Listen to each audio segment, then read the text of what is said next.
Hi friends, this is Jagadishwar and welcome to Jagadishwar Telugu tech. తెలంగాణలో schools colleges రీఓపెన్పై ఒక latest update అయితే వచ్చింది.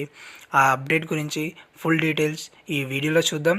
ఈ వీడియో మొత్తం చూసి నచ్చితే లైక్ చేసి సబ్స్క్రైబ్ చేయండి అండ్ పక్కన ఉన్న బెల్ ఐకాన్ని క్లిక్ చేయండి. మరియు ఈ వీడియోని మీ ఫ్రెండ్స్తో షేర్ చేయండి. మన రాష్ట్ర విద్యాశాఖ మంత్రి సబితా ఇంద్రారెడ్డి గారు నిన్న ఒక సమావేశం పెట్టి అందులో అధికారులతో చర్చించి ఒక నిర్ణయం అయితే తీసుకున్నారని తెలిసింది.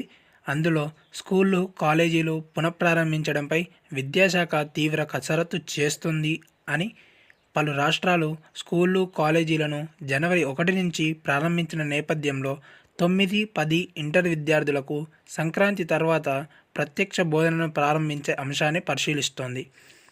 ఈ నెల 18 నుంచి విద్యాసంస్థలు ప్రారంభించాలనే ప్రాథమిక నిర్ణయం తీసుకున్నారని తెలిసింది.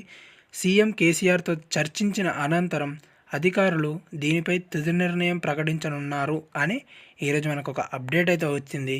ఈ న్యూస్పై మరిన్ని అప్డేట్స్ కోసం ఈ ఛానల్ని లైక్ చేసి సబ్స్క్రైబ్ చేయండి అండ్ పక్కన ఉన్న బెల్ ఐకాన్ని క్లిక్ చేయండి. Okay, thank you for watching this video. Jagadishwar Telugu.